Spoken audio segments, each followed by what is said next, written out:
Good morning! It's 7 a.m. Saturday morning. Ayan na si Haring Araw at nagbabiyahe naman kami ni Chong.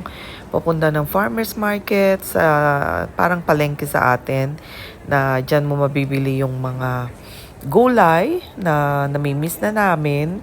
Gulay na sa Pinas like yung kangkong, daon ng ampalaya, talbos ng kamote, tapos yung mga bok choy, pechay, lemongrass, pati na rin yung mga isda na namimiss natin. Minsan, tsempuhan na minsan konti lang yung available. Pero this today, naswerte kami at ayan, merong sariwang pusit. Tapos isa pang pinupuntahan namin dyan ay yung pagkain Pinoy. Dito nga, ayan, naghahanap ako ng lugaw. Naubusan ako. Ayan, meron ding Chinese food truck. Tapos yan yung aming, dyan kami nagpa-park. So, ayun nga, nakalipas na naman ng pamimili. Pauwi na kami. Another 45 minutes. Bagay ngayon is Saturday morning kaya walang mga pasok. So siguro mga 30 minutes lang. At masarap magbiyahe.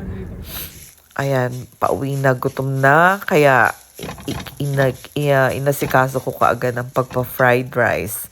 Sinangag dahil may bawang akong natira kagabi. Nilagay ko lang dyan. Tapos si Chong, habang nagsasangag ako, si Chong naman ay nagpipirito ng daing sa labas. Kasi pag sa loob ng bahay, nag-i-stay yung amoy niya sa buong bahay ng maghapon. Ayan, nakaready na, kain na tayo. Ayan, may masarap pang kape, napakasarap. Siguro, mga na to, alas 9 na. So, ayan, kain na kami. May masarap na kamatis. Patay na naman ng kanin. Ayan, kita nyo, yan na lang ang natira. Ayan, busog na naman kami. Kaya pahinga na uli. Thanks for watching.